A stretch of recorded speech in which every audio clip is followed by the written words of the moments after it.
Morning, everyone. Today we're going to talk about a game with a tremendous talent. Um, a long time ago, I went to Switzerland for this Beal thing, and we had an opponent. When you go to the board, right? You see your pairing, and then you wait to see what's going to show up. And all of a sudden, a child, a young, cute kid, saunters up to your board, and you're like, "Is this a FIDE master?" So this is ended up being a superstar. Amin Bassem, a real hero, became a doctor and the best player in Africa. Grandmaster Amin Bassem. And I remember Ace used to say, "You gotta get them while they're young." So in this game, we had, we'll just get into it. And I remember, I was scared because you don't want to lose to a guy who's like 4 feet tall, So it was scary. And I said, this kid, he had the look in his eyes. He had that starlight in his eyes. I said, damn, I better hold everything together here. So we had to make it solid, right?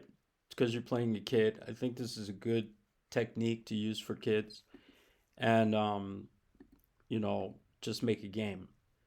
So he's playing pretty quickly and he seems to be confident, and we have more or less standard position, but very aggressive, right?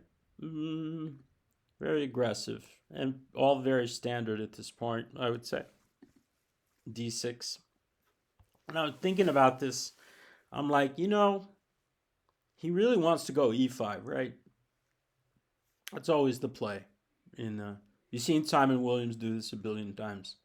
So I got thinking, what if I go Queen B3 just to make things a little more difficult? And my idea is to go Queen A3 so that he can't play E5 because it'd be pinned. The D pawn will be pinned to the Queen on E7. I said, well, seems reasonable. King H8.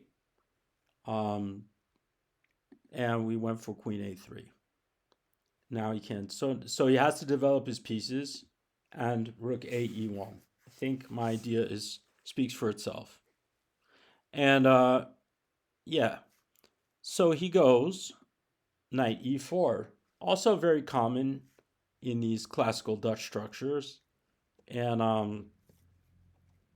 we'll go for d5 to attack this guy. And his Eureka idea was to go here to make things tactical because he's young. And to take on d4, he takes on d2, and my rook is trapped on f1. Okay, we have something for this.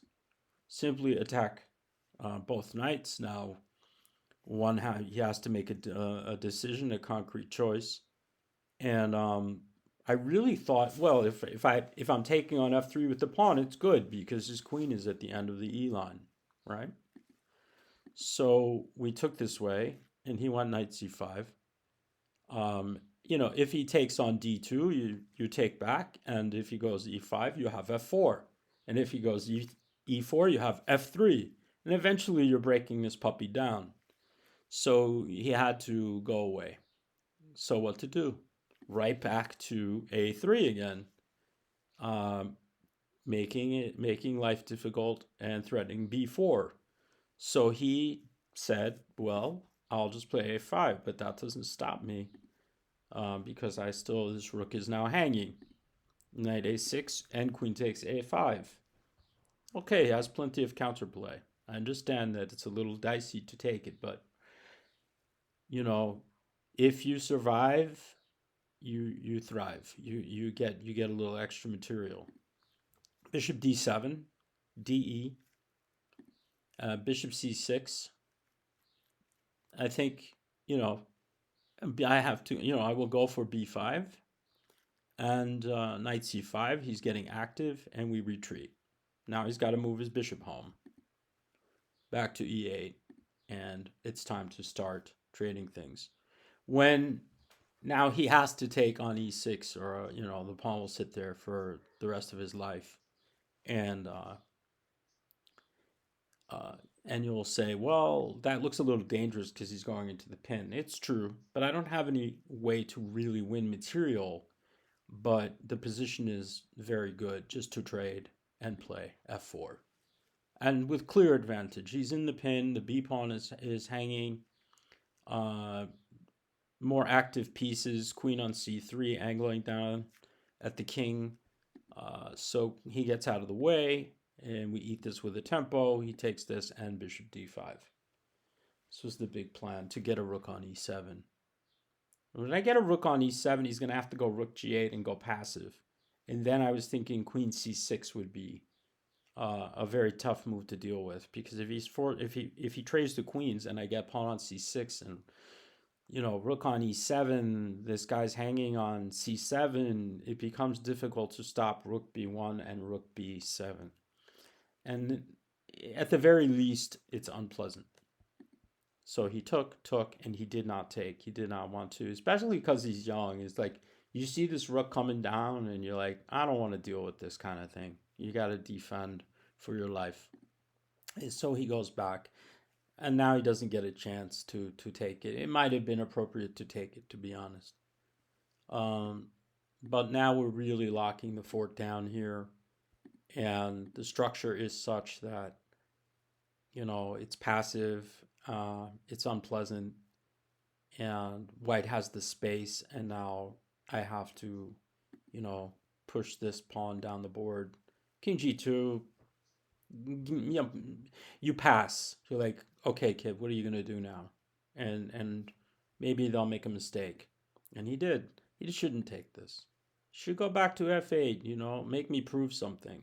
I will play h5 and h6, and I'm going to have to figure out a way in. And perhaps the method would be queen c6, and if he takes, you go dc, and then I have a king, that can march into the center and help, and that should be some advantage to have an extra king. But he took, and now it's really passive, and we threaten to take this one because he can't take on b5 in the end, because rook c8 will be mate. So he defended this, and now we take some more space. King f8, queen d5, attacking the attacking f5, g6, and now more space.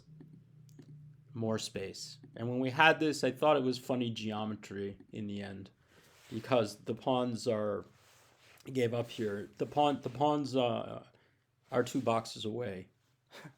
2 boxes, 2 boxes. It's kind of an unusual pattern to see. So we got him while he was young, and he became a superstar and a big hero in Egypt, going on to play several miraculous games. Um, so yeah, we had a world champ. I don't even know what happened in the world championship this morning. I'm going to check that out. Um, okay, time for coffee. Everyone have a lovely day.